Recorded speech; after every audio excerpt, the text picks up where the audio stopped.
Finished the conquest, and we're talking about the Shiites and the different groups of Shiites.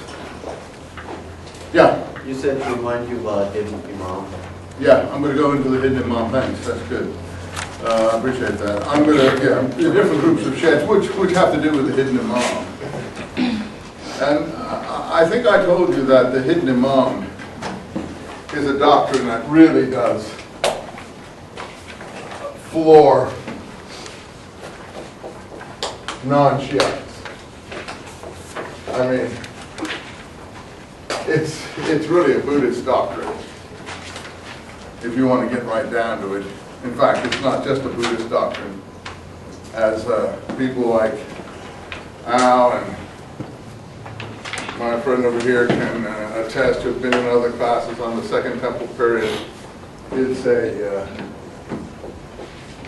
little like the Buddha, a little like the Christ, a little like what in the Judeo-Christian groups was called the primal Adam. Yeah, they may not be sorted in the proper way. Just don't give out to each person, that's all. So, the primal Adam is really the key for this part of the world. And the primal Adam was an idea that Judeo-Christian groups, the groups I've been talking about, the groups intermediate between Judaism and Christianity, the groups Islam is referring to as Sabaean, and doesn't realize it's referring to as Sabaean. When it uses Sabaean, it thinks it's talking about southern Yemen, but that was an old name of southern Yemen back in the 10th century BC. Whereas these groups are functioning around the time of Muhammad in southern Iraq. And it's spelled differently anyway. It has a different letter. One is ayin, the other is an aleph. It's definitely not southern Yemen, and it's definitely not those Sabaeans. Not the Queen of Sheba type Sabaeans in the Bible. The Sabaeans of southern Yemen are equivalent to what the Bible calls the Queen of Sheba. The Sabaeans that are functioning in Iraq and northern Syria are intermediate groups between Jews and Christians, and they are daily baptizers, but they are also to some extent Gnostic, and they have the idea of the primal Adam.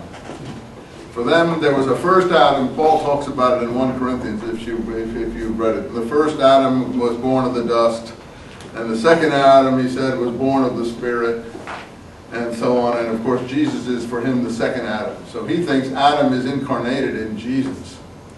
And I already told you that Muhammad has that idea to some extent in Surah 2, where he puts Adam above the angels. The only way Adam can be above the angels is if he's a supernatural being.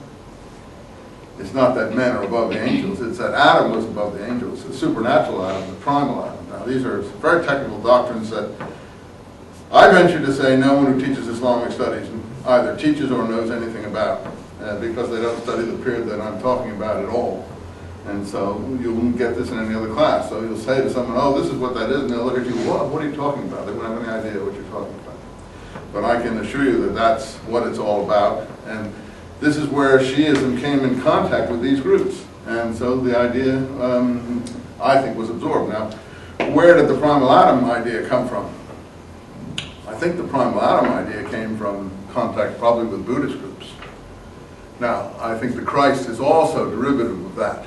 What Paul calls the Christ is not the Christ in Palestine, because the Christ in Palestine, Jesus as a man, was not a supernatural being until the literature turned him into a supernatural being.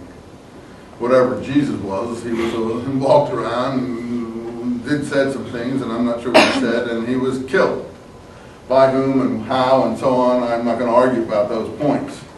But that's what we know about the human being Jesus. Now, what the later people said about Jesus, his resurrection and so on and so forth, that comes in the documents that were written later about him by other people, putting an ideological significance into his presence and his walk around.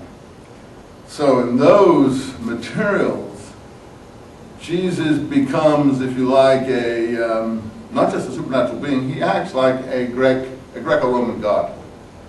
You know, the Greco-Roman gods visited the earth. Asclepius was a healer. You touched Asclepius and you got healed. This is what happens with Jesus. He walks around, someone touches them, blood stops flowing in their, I don't know, one woman has a 10, 20-year menstrual flow of blood, touches Jesus and the menstrual flow stops. I mean, this is all very charming, but it's Hellenistic mystery religion novelizing. It's nothing to do with history. I know people like to think it as historical, and they keep looking for the miracle worker who can do these things, and of course they never find anything but charlatans. Well, so that's the difference, you see, between Jesus and the charlatans. Jesus could. Well, Jesus could on what testimony? Someone's written document that is very unreliable. And so you're taking an unreliable UFO sighting sort of material, an abduction type of material, not from today, but from 20 centuries ago, and then you're betting your whole life on it. I wouldn't take that bet if I were you, but you're welcome to do it, and I'm not trying to discourage you. I'm just telling you it's not something university would entertain.